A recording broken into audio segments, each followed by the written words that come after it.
Good morning, how are you, कैसे हैं आप। मुझे उम्मीद है आप सभी बहुत ही अच्छे होंगे।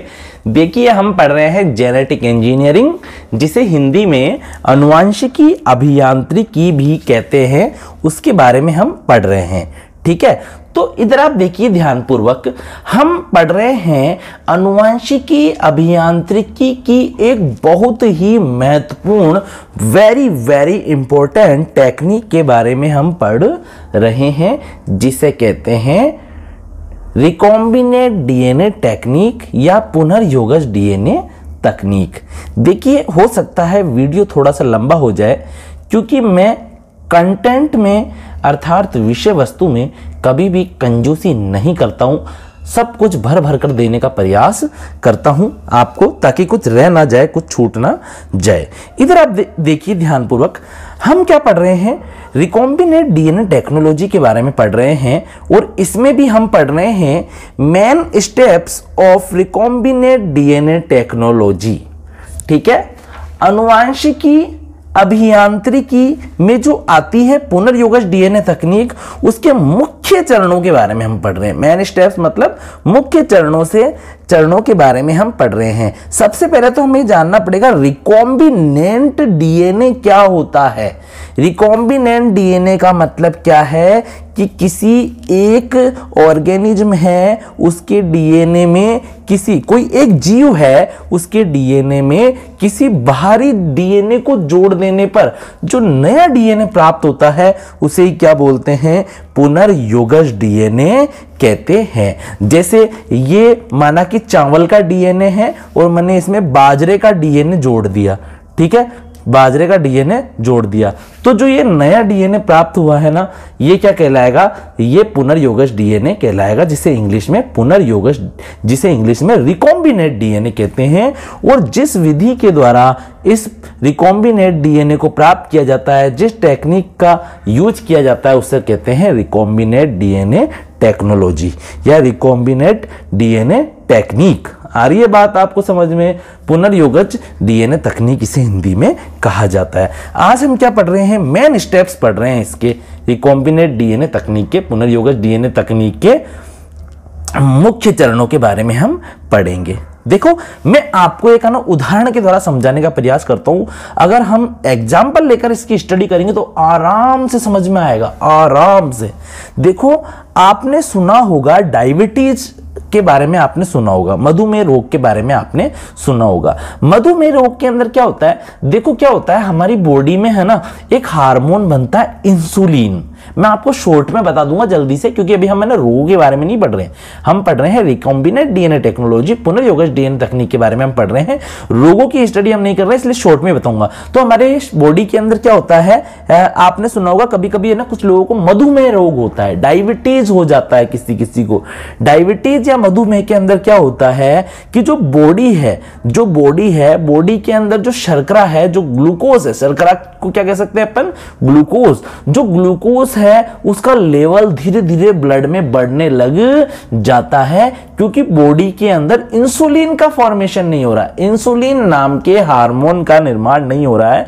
इंसुलिन हार्मोन क्या करता है, आप जो भी खा रहे हैं, आप शक्कर खा रहे हैं, चाहे आप रोटी खा रहे हैं, जिस भी चीज से आपको कार्बोहाइड्रेट मिल रहा है, और कार्बोहाइड्रेट भी कौन सा वाला, शुगर वाला, और शुगर वाला भी कौन सा, ग्लूकोज। तो ग्लूकोज के लेवल को कम कौन करता है हमारे ब्लड के अंदर, इंसुलिन हार्मोन करता है। इंसुलिन, जो भी हम ग्लूकोज हमारे अंदर आता है ना भोजन के साथ में, मतलब भोजन के साथ हमारे शरीर में जो भी ग्लूकोज आ रहा है, उस ग्लूकोज के स्तर को कौन कम करता है, इंसुलिन हार्मोन कम करता है।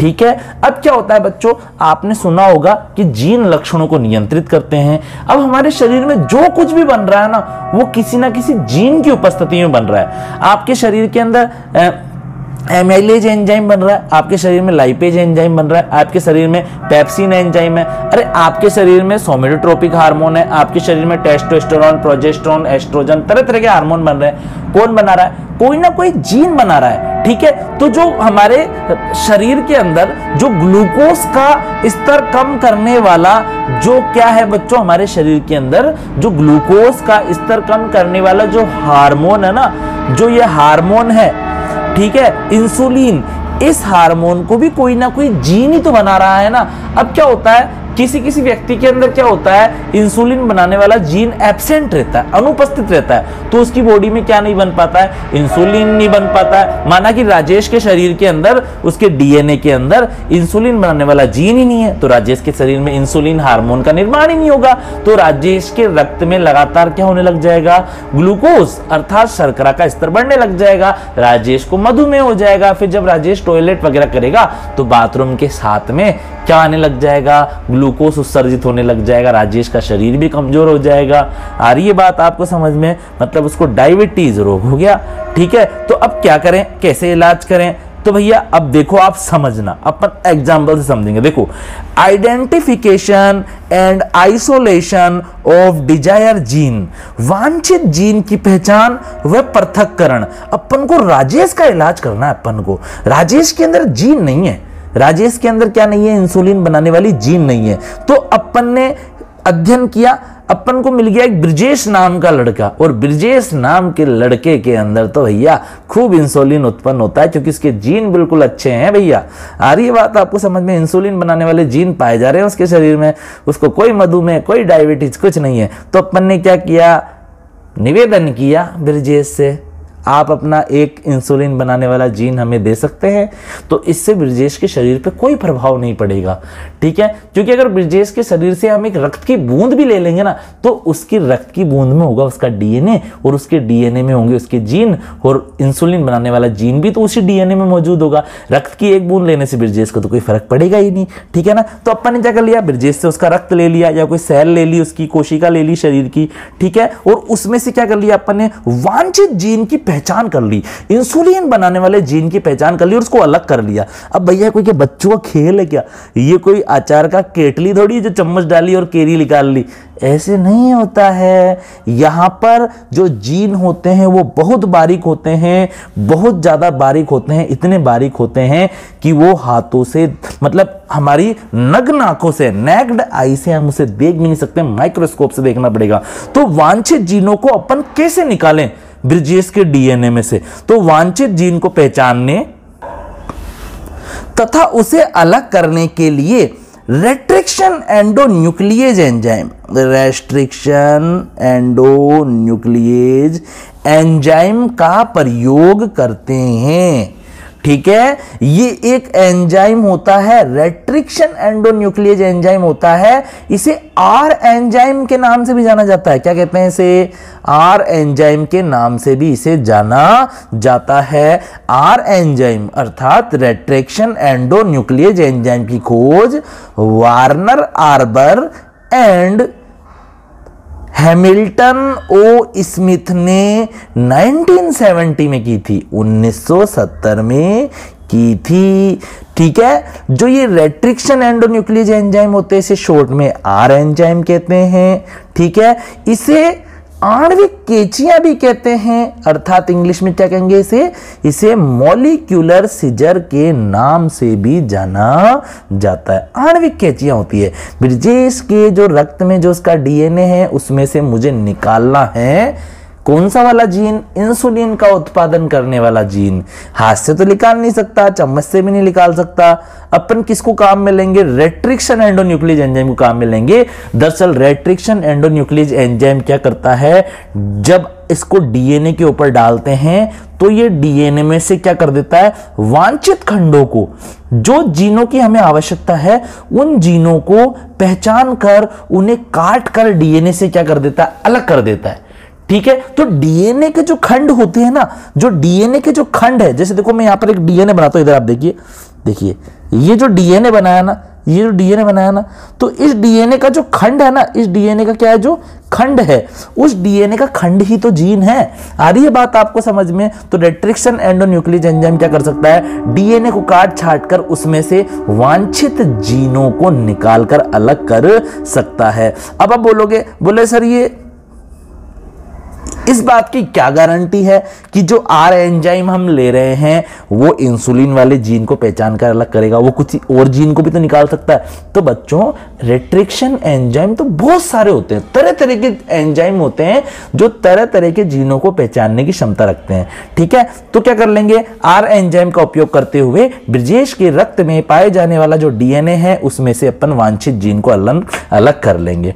ठीक है, अब अपन थोड़ा बहुत पढ़ लेते हैं रेस्ट्रिक्शन एंडोन्यूक्लियेज एंजाइम के बारे में। यह एंजाइम मॉलिक्यूलर सीजर की तरह होते हैं, आणविक कैंचियों की तरह होते हैं। ये डीएनए के मॉलिक्यूल को एक स्पेसिफिक साइट पर काट सकते हैं, एक विशिष्ट स्थल पर डीएनए को काट सकते हैं और उससे वांछित डीएनए मतलब आवश्यकता अनुसार डीएनए या आवश्यकता अनुसार जीन को यह अलग कर सकते हैं। ठीक है, ये प्राकृतिक रूप से कहां पाए जाते हैं, देखो प्राकृतिक रूप से ये आर जो एंजाइम होते हैं ना, आर एंजाइम ये मिलते हैं ई कोलाई जीवाणु के अंदर, बैसिलस जीवाणु के अंदर, बैसिलस दही वगैरह में नहीं होते बैसिलस जीवाणु। ठीक है, ई कोलाई आकृति में गोल होता है, बैसिलस जीवाणु कैसा होता है, डंडे की समान होता है, डंडे के समान। ठीक है ना, बैसिलस में स्ट्रेप्टोकोकस के अंदर, स्ट्रेप्टोकोकस ये भी जीवाणु है। थर्मस एक्वेटिकस गर्म पानी के झरनों में पाया जाने वाला बैक्टीरिया है। ठीक है, गर्म पानी के झरनों में पाए जाने वाले जीवाणु में भी यह एंजाइम जो रेस्ट्रिक्शन एंडोन्यूक्लियेज एंजाइम है ना, ये प्राकृतिक रूप से पाया जाता है। ठीक है, जो ये रेस्ट्रिक्शन एंडोन्यूक्लियेज एंजाइम होता है ये 3 टाइप के होते हैं, 3 प्रकार के ये होते हैं, R1, R2, R3। क्या बोल सकते हैं, restriction endonuclease enzyme first, restriction endonuclease enzyme second, restriction endonuclease enzyme third. ठीक है, सम अदर टाइप के एंजाइम भी होते हैं। ठीक है, जो कि जेनेटिक इंजीनियरिंग में अर्थात अनुवांशिकी अभियांत्रिकी में काम में लिए जाते हैं। जैसे कौन कौन से एंजाइम हैं, RNA dependent DNA polymerase enzyme. समझो, कठिन नहीं है, समझो। आजकल के जो नौजवान हैं वो मेहनत नहीं करना चाहते हैं, वो तो चाहते हैं पकी पकाई खिचड़ी डायरेक्ट मुंह में आ जाए। तो मेरे प्रिय दोस्तों, मेरे प्रिय मित्रों, थोड़ा बहुत तो दिमाग लगाना ही पड़ेगा।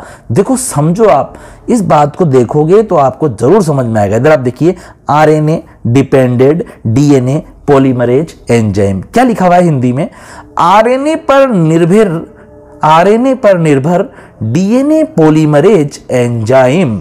मतलब कि ये कोई डीएनए पॉलीमरेज एंजाइम होते हैं और ये किस पर निर्भर रहते हैं, ये आरएनए पर निर्भर रहते हैं। इसका काम क्या होता है, आपको पता होगा कि डीएनए क्या होता है, एक डबल हेलिक्स स्ट्रक्चर होती है जिसके अंदर 2 स्ट्रैंड या 2 सूत्र होते हैं। ये पहली नंबर की है, ये सेकंड नंबर की है। ठीक है, तो जब इन स्ट्रैंड को या इन सूत्रों को अलग कर दिया जाता है, जैसे मैंने यहां अलग कर दिया, ऐसे देखो यहां अलग कर दिया दोनों को, ये पहली ये दूसरी। ठीक है, तो इसे आरएनए भी कह सकते हैं, क्योंकि डीएनए की जो डबल हेलिक्स स्ट्रक्चर की जो दोनों पॉलीन्यूक्लियोटाइड जो चेन होती है या जो श्रृंखलाएं होती है, जब वो खुलकर अलग हो जाती है, डीएनए हेलिकेज एंजाइम इनको खोलकर क्या कर देता है, अलग कर देता है, अलग अलग कर देता है। तो उससे किसका निर्माण होता है, आरएनए का निर्माण हो जाता है। तो ये डीएनए पॉलीमरेज एंजाइम जो देखो RNA dependent DNA polymerase enzyme क्या करता है, ये इसका काम है आरएनए के सूत्र पर या आरएनए के टेम्पलेट पर या आरएनए के सांचे पर डीएनए के सूत्र का निर्माण करना। मतलब आरएनए से डीएनए बनाने का काम कौन कर रहा है, RNA dependent DNA polymerase enzyme कर रहा है। अब सेकंड नंबर पे कौन सा एंजाइम है, DNA dependent DNA polymerase enzyme, DNA पर निर्भर डीएनए पॉलीमरेज एंजाइम। यह एंजाइम क्या करता है, ये डीएनए के टेम्पलेट पर या डीएनए के सांचे पर नए डीएनए सूत्र का निर्माण करता है। देखो मैंने इससे पहले खूब सारे वीडियो बना बना कर डाल रखे हैं। एक वीडियो डाला है मैंने डीएनए के रेप्लिकेशन पर, डीएनए की प्रतिकृति किस प्रकार से बनती है, किस प्रकार से एक डीएनए से 2 डीएनए बनते हैं, 2 से 4 बनते हैं। मतलब डीएनए अपनी कॉपी बना सकता है, अपनी रेप्लिकेशन कर सकता है। और रेप्लिकेशन कैसे होती है, आपने छोटी कक्षाओं में ये तो पढ़ा ही होगा कि डीएनए की द्विकुंडलित स्ट्रक्चर होती है, डबल हेलिक्स स्ट्रक्चर होती है। फिर क्या होता है, ये डबल हेलिक्स स्ट्रक्चर खुलकर अलग अलग हो जाती है, माना कि एक इधर है और माना कि दूसरी इधर की तरफ है। ठीक है, अब इसके इस वाली जो टेम्पलेट है, ये टेम्पलेट का कार्य करेगी, ये स्ट्रैंड या सूत्र या पॉलीन्यूक्लियोटाइड चेन किसका काम करेगी, ये काम करेगी टेम्पलेट का। किसका काम करेगी, टेम्पलेट का काम करेगी। अब इस वाले टेम्पलेट पर भी नए डीएनए का क्या हो जाएगा, सिंथेसिस हो जाएगा, और सेकंड वाले टेम्पलेट पर भी क्या हो जाएगा, नए डीएनए की चेन का सिंथेसाइज हो जाएगा। तो 2 डीएनए प्राप्त हो जाएंगे। तो DNA dependent DNA polymerase enzyme क्या करता है, यह डीएनए की जो सिंगल स्ट्रैंड है या जो एकल जो श्रृंखला है या जो सिंगल जो चेन है वो डीएनए टेम्पलेट कहलाती है, और उस पर नई डीएनए टेम्पलेट या नई डीएनए सूत्र का निर्माण को ये प्रेरित करता है। ये जो होता है एंजाइम, ये डीएनए टेम्पलेट पर डीएनए सूत्र का निर्माण करता है। तीसरे टाइप का एंजाइम कौन सा है, लाइगेजेज एंजाइम। यह एंजाइम टेम्पलेट पर डीएनए खंडों के सिरों को जोड़ने का कार्य करता है। समझो, आप समझो, एक डीएनए है वो अपनी रेप्लिकेशन करना चाहता है, 1 से 2 बनना चाहता है, तो सबसे पहले डीएनए की जो ये डबल हेलिक्स स्ट्रक्चर है ना, ये डबल हेलिक्स देखो ये क्यों बंधी हुई है, ये दोनों चेन या दोनों स्ट्रैंड या दोनों श्रृंखला क्यों बंधी हुई है आपस में, क्योंकि बीच में आपको ये बॉन्ड दिखाई दे रहे हैं, ये डंडी जैसे कुछ दिखाई दे रहे हैं, ये होते हैं हाइड्रोजन बॉन्ड। क्या होते हैं ये होते हैं हाइड्रोजन बॉन्ड। क्या होते हैं ये, हाइड्रोजन बॉन्ड होते हैं। डीएनए हेलिकेज एंजाइम इन हाइड्रोजन बॉन्डों को तोड़ देता है, तो दोनों की दोनों चेन क्या हो जाती है, अलग हो जाती है, और दो क्या बन जाती है, डीएनए की टेम्पलेट बन जाती है। 2 डीएनए के सांचे बन जाते हैं, फिर उन टेम्पलेट पर नई डीएनए श्रृंखलाओं का संश्लेषण होता है। ठीक है, तो इधर अब आप ध्यानपूर्वक देखना। देखो, माना कि ये 5' से 3' वाली है, पेरेंट चेन है ये। ठीक है, ये डीएनए की एक टेम्पलेट है।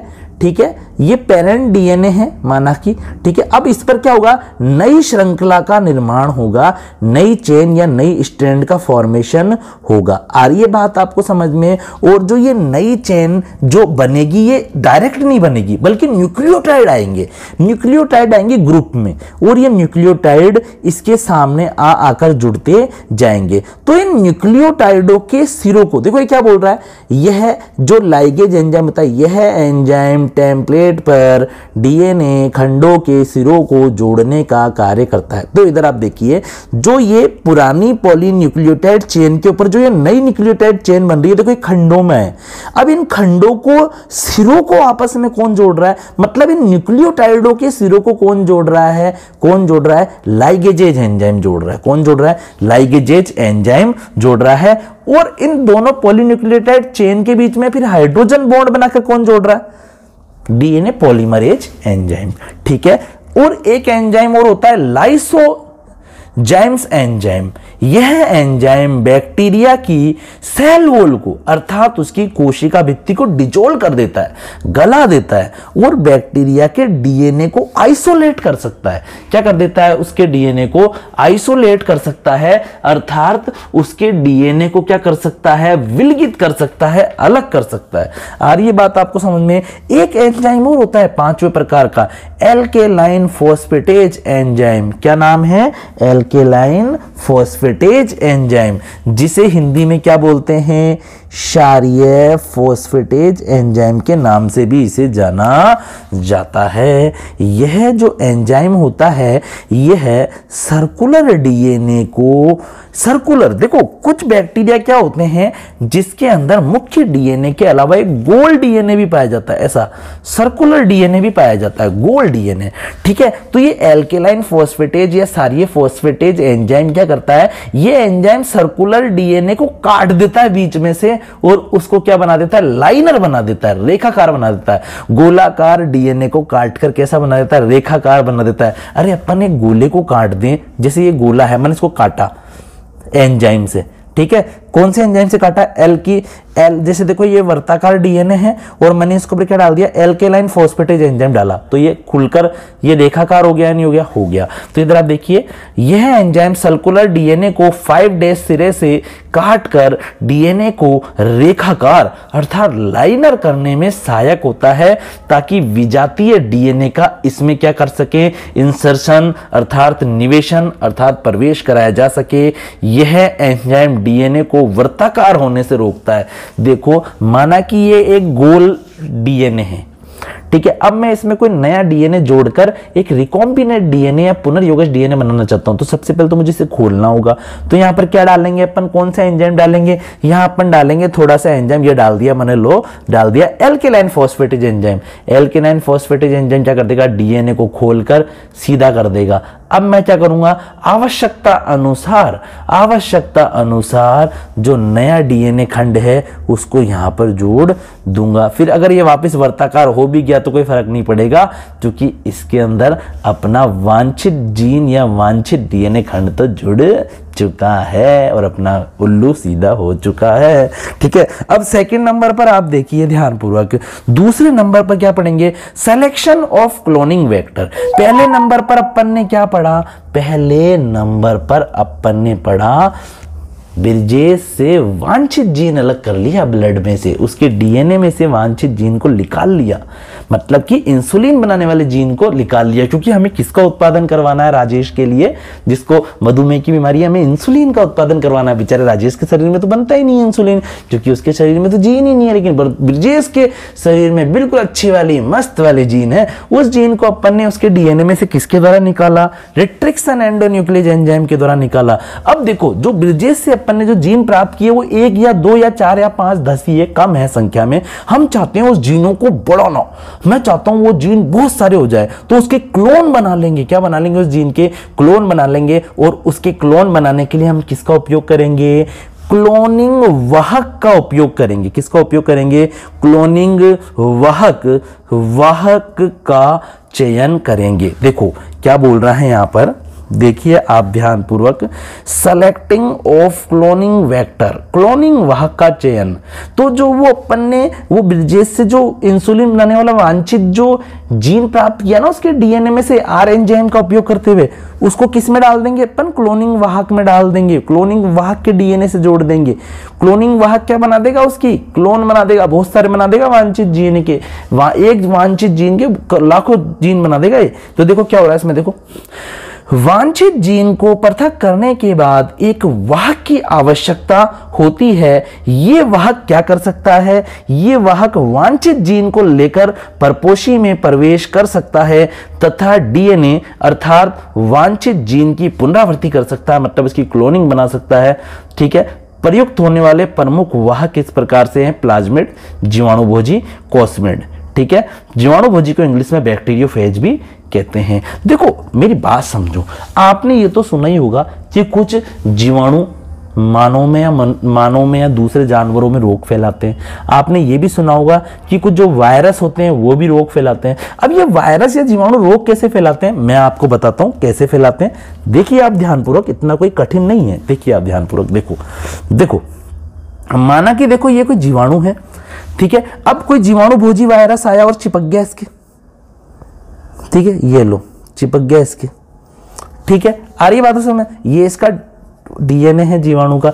अब ये क्या कर रहा है, ये जीवाणु भोजी वायरस क्या करेगा, अपने डीएनए को इसमें डाल देगा, ये इसमें डाल दिया इसमें, ठीक है। अब जो इसका जो डीएनए आया है ना, जो इस जीवाणु भोजी वायरस का डीएनए इस जीवाणु के डीएनए से जुड़ जाएगा, ये लो जुड़ गया, इसमें घुस गया, जाके जुड़ गया। फिर कुछ समय पश्चात क्या होगा, छोटे छोटे डीएनए के खंड बन जाएंगे बहुत सारे, ठीक है, छोटे छोटे बहुत सारे, और प्रत्येक डीएनए के खंड से एक नया क्या बन जाएगा, जीवाणु भोजी वायरस बन जाएगा। फिर जो ये बहुत सारे जीवाणु भोजी वायरस बने हैं, ये इस जीवाणु को भित्ति को गलाकर फाड़कर डिजोल्व करके बाहर आ जाएंगे, ठीक है। तो समझ में आ गई बात आपको कि किस प्रकार से एक वायरस ने इस जीवाणु के डीएनए का उपयोग करते हुए या केंद्रक का उपयोग करते हुए किस प्रकार से बहुत सारे डीएनए बना लिए और फिर प्रत्येक डीएनए से एक नया वायरस बन गया और वो सभी वायरस इसकी सेल वॉल को फाड़कर बाहर वातावरण में आ गए। ठीक है, तो वैज्ञानिकों ने क्या सोचा, क्यों ना अपन वांछित जीन को इस वायरस के डीएनए से जोड़ दें और ये वायरस जब बैक्टीरिया पर आक्रमण करके अपनी संख्या बढ़ाएगा तो उसमें जुड़े हुए वांछित जीन की संख्या भी बढ़ जाएगी। ठीक है, तो वांछित जीन को पृथक करने के बाद क्या कर लेते हैं, उसे वाहक के डीएनए से जोड़ देते हैं। ठीक है, वाहक क्या कर लेता है, अपने डीएनए के साथ में जुड़े हुए वांछित जीन को लेकर अपनी परपोषी कोशिका में मजे से घुस जाता है और अंदर जाकर क्या करता है, अपनी संख्या में वृद्धि करता है। इससे परपोषी कोशिका को तो नुकसान पहुंच रहा है लेकिन उसकी संख्या तो बढ़ रही है ना, वाहकों की संख्या, और वाहक में जुड़े हुए वांछित जीनों की संख्या भी बढ़ जाती है। ठीक है, तथा फिर क्या होता है, तथा डीएनए की पुनरावृत्ति होने लग जाती है। ठीक है, प्रयुक्त होने वाले वाहक कौन से हो सकते हैं, देखो प्लाज्मिड भी ले सकते हैं। प्लाज्मिड क्या है, प्लाज्मिड क्या होता है बताऊंगा भी आपको। जो एग्रोबैक्टीरियम ट्यूमीफेसिएंस नामक जीवाणु होता है उसमें मुख्य डीएनए के अलावा एक वर्ताकार डीएनए या वर्ताकार गुणसूत्र भी पाया जाता है जिसे क्या बोलते हैं, प्लाज्मिड कहते हैं। जीवाणुभोजी वायरस जो कि जीवाणुओं को संक्रमित करके अपनी जनसंख्या में वृद्धि करते हैं। ठीक है, जीवाणुओं को मारकर अपनी संख्या बढ़ाते हैं, जीवाणुभोजी वायरस, बैक्टीरियोफेज भी कह सकते हैं। कॉस्मिड क्या होते हैं, प्लाज्मिड और वायरस के संकरण से, क्रॉस से क्या प्राप्त होते हैं, कॉस्मिड प्राप्त होते हैं। तो आप इसका स्क्रीनशॉट ले लीजिए, मैं आगे आपको बताता हूं, एक एक बताऊंगा आपको प्लाज्मिड क्या होता है, जीवाणुभोजी क्या होता है, कॉस्मिड क्या होता है। देखिए प्लाज्मिड के बारे में, प्लाज्मिड क्या है, एक वाहक है, एक वेक्टर है। ठीक है, देखिए यह एक बैक्टीरिया दिख रहा है आपको और इस बैक्टीरिया के अंदर या जीवाणु के अंदर देखो इसका मेन जो क्रोमोसोम है या मुख्य गुणसूत्र है, इसके अलावा आपको एक गोल सा क्या दिख रहा है, एक वर्ताकार डीएनए या एक वर्ताकार क्रोमोसोम, एक सर्कुलर क्रोमोसोम या एक गोल सा आपको एक गुणसूत्र दिख रहा है। ठीक है, इसे क्या बोलते हैं, इसे प्लाज्मिड कहते हैं। ये वर्ताकार डीएनए होता है या वर्ताकार क्रोमोसोम होता है। ठीक है, देखिए इधर आप ध्यानपूर्वक, इसमें स्पेसिफिक रेस्ट्रिक्शन साइट पाई जाती है, इसमें विशिष्ट प्रतिबंध स्थल पाए जाते हैं। ठीक है, जहां पर क्या होता है, जहां वांछित जीन या डीएनए खंड को जोड़ा जा सकता है। देखिए ये पूरा का पूरा ही एक वाहक है और ये वाहक क्यों है, क्योंकि इसके अंदर क्या पाया जा रहा है, प्लाज्मिड पाया जा रहा है और इसके प्लाज्मिड में अपन ब्रिजेस के वो इंसुलिन वाले जीन को जोड़ सकते हैं, वांछित जीन को क्या कर सकते हैं, इसके अंदर जोड़ सकते हैं, क्योंकि इसके अंदर ऐसी स्थल पाई जाती है, ऐसी स्पेसिफिक रेस्ट्रिक्शन साइट, ऐसी विशिष्ट प्रतिबंध स्थल पाए जाते हैं जहां पर अपन वांछित जीन या वांछित डीएनए खंड को अपने मन मर्जी से जोड़ सकते हैं एंजाइम का उपयोग करते हुए। ठीक है, इसमें मार्कर साइट भी पाई जाती है जिसके द्वारा अपन क्या कर सकते हैं, रेस्ट्रिक्शन साइट को पहचान सकते हैं और वहां पर क्या कर सकते हैं, अपन वांछित जीन को जोड़ सकते हैं मार्कर साइट के द्वारा। ठीक है, मार्कर साइट भी इसके अंदर पाई जाती है। मार्कर साइट को हिंदी में क्या बोल सकते हैं अपन, मार्कर साइट को हिंदी में अपन क्या बोल सकते हैं, इसको अपन बोल सकते हैं वांछित स्थल पाए जाते हैं इसमें, या चिन्हित स्थल पाए जाते हैं, चिन्हित स्थल। इसमें मार्कर साइट भी पाई जाती है, चिन्हित स्थल भी पाए जाते हैं, जिससे अपन क्या स्पेसिफिक रेस्ट्रिक्शन साइट को पहचान कर वहां पर अपन वांछित जीन अर्थात वो ब्रिजेस के इंसुलिन बनाने वाले जीन को जोड़ सकते हैं। ठीक है, ठीक है, और देखिए इसकी विशेषता, प्लाज्मिड में 3 से लेकर 3000 जीन तक हो सकती है। ठीक है, और इसमें अपन बहुत सी जीन नई भी जोड़ सकते हैं। सबसे ज्यादा प्रयोग में लिए जाने वाला प्लाज्मिड PBr 322 है। कौन सा है, PBr 322 है। ठीक है, अब देखो अपन इसको काम में कैसे लेते हैं, समझ लो, जल्दी से समझ लो। इधर आप देखो ये एक बैक्टीरिया है, इसके वर्ताकार डीएनए अर्थात प्लाज्मिड को बाहर निकाल लिया। इस प्लाज्मिड के अंदर स्पेसिफिक कौन सी साइट पाई जा रही है, रेस्ट्रिक्शन साइट पाई जा रही है, विशिष्ट प्रकार के स्थल पाए जाने हैं, इसमें विशेष प्रकार के क्या पाए जाने हैं, इसके अंदर प्रतिबंध स्थल पाए जा रहे हैं, रेस्ट्रिक्शन साइट पाई जा रही है। ठीक है, अब ये ब्रिजेस का डीएनए है, क्या है ये ब्रिजेस का डीएनए का कोई खंड है जिससे हमें इंसुलिन प्राप्त करना है। इसके अंदर इंसुलिन बनाने वाली जीन मौजूद है इस डीएनए खंड के अंदर।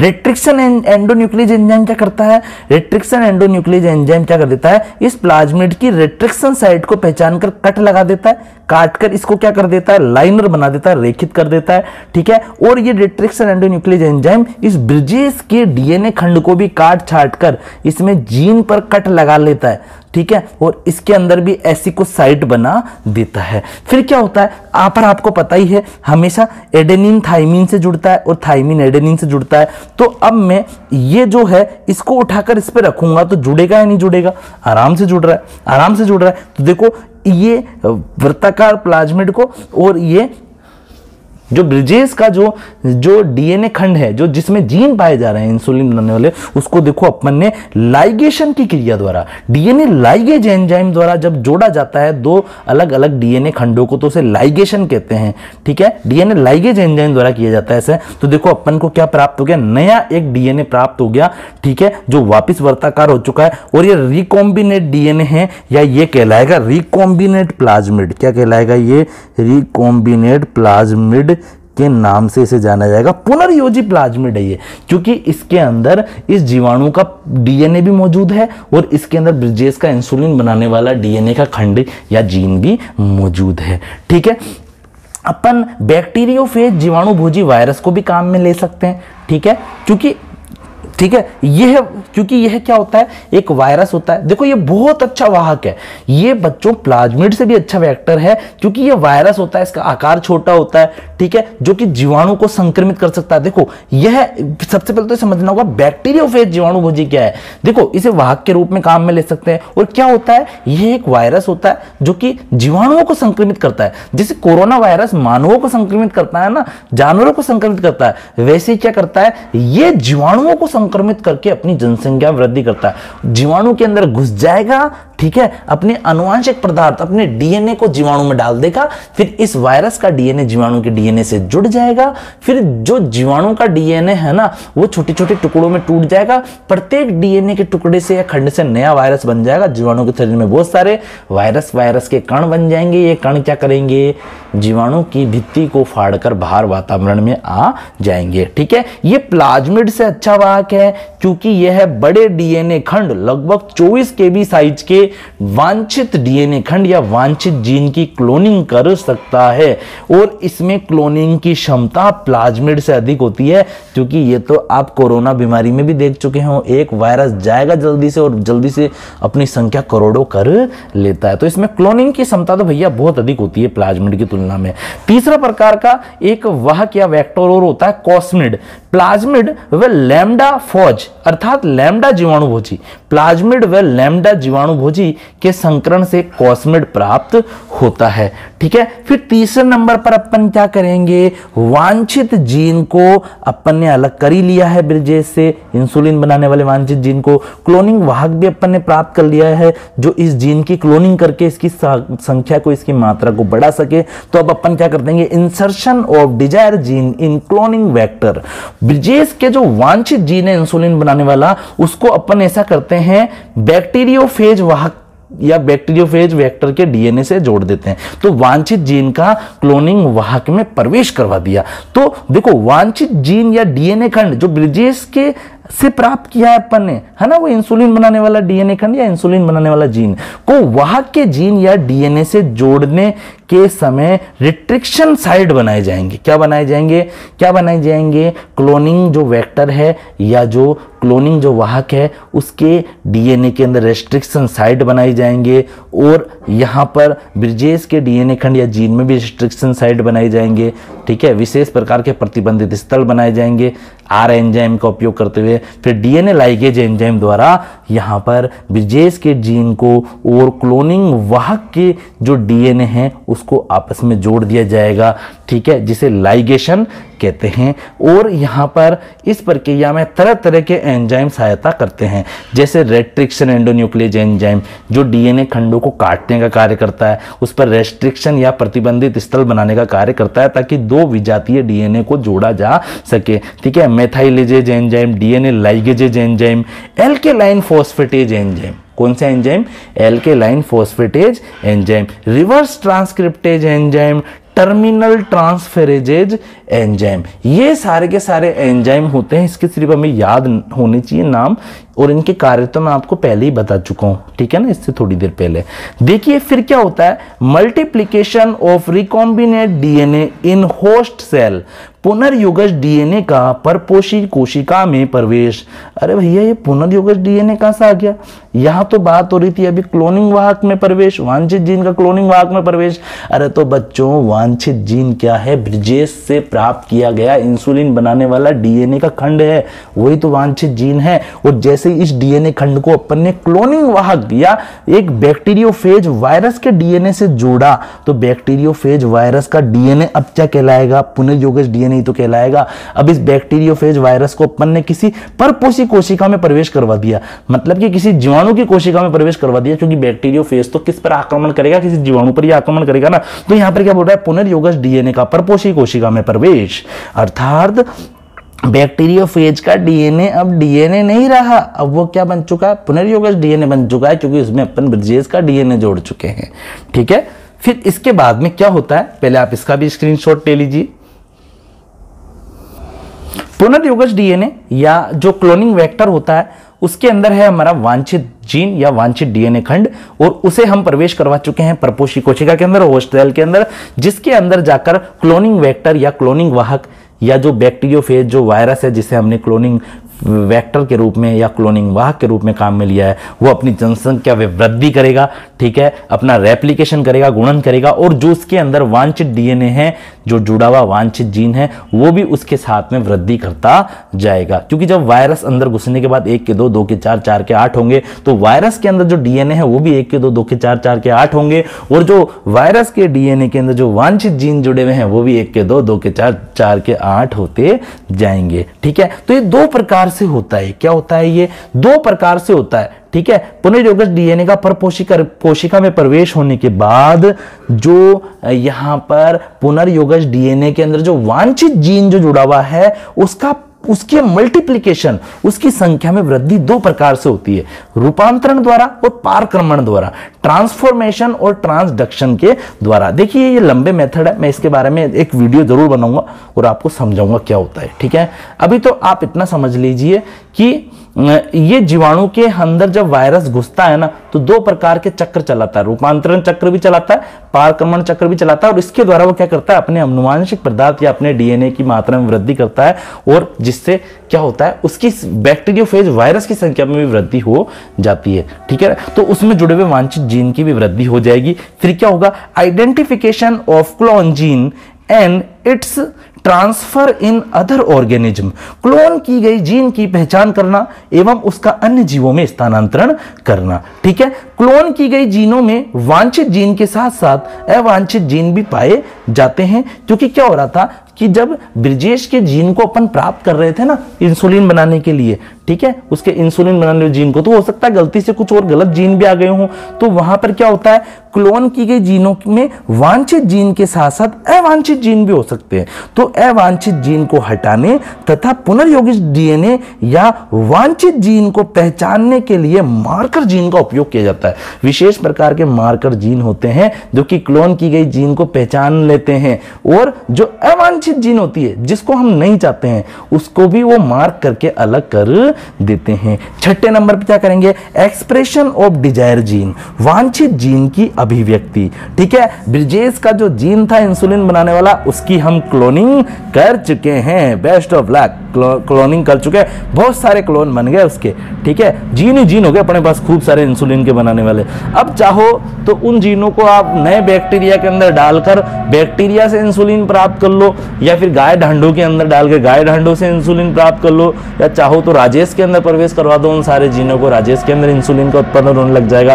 तो इधर आप देखिए, अभिव्यक्ति का अर्थ है क्लोन की गई जीन को परपोषी कोशिका जैसे ई कोलाई से प्राप्त करके उसे किसी सूक्ष्म जीव में डाल देना, किसी पादप के अंदर प्रवेश करवा देना, किसी जंतु में प्रवेश करवा देना और वांछित उत्पाद प्राप्त कर लेना। मतलब बहुत सारे अपन ने जीन प्राप्त कर लिए, ब्रिजेश के बहुत सारे जीन बना लिए। ब्रिजेश से तो 1-2 जीन लिए थे, लेकिन क्लोनिंग की प्रक्रिया द्वारा हजारों लाखों करोड़ों अरबों खरबों जीन बना लिए अपन ने इंसुलिन बनाने वाले। अब आपकी इच्छा है तो इंसुलिन बनाने वाले जीनों को किसी दूसरे जीवाणु में डालो, किसी गाय में डालो, किसी डांडे में डालो, किसी घोड़े के अंदर डाल सकते हो या किसी मनुष्य में डाल सकते हो और उससे फिर इंसुलिन का उत्पादन होने लग जाएगा। ठीक है, जैसे ई कोलाई से इंसुलिन का उत्पादन, जैसे ई कोलाई से इंसुलिन का उत्पादन। जाते जाते इसके बारे में मैं आपको बता देता हूं, समझो।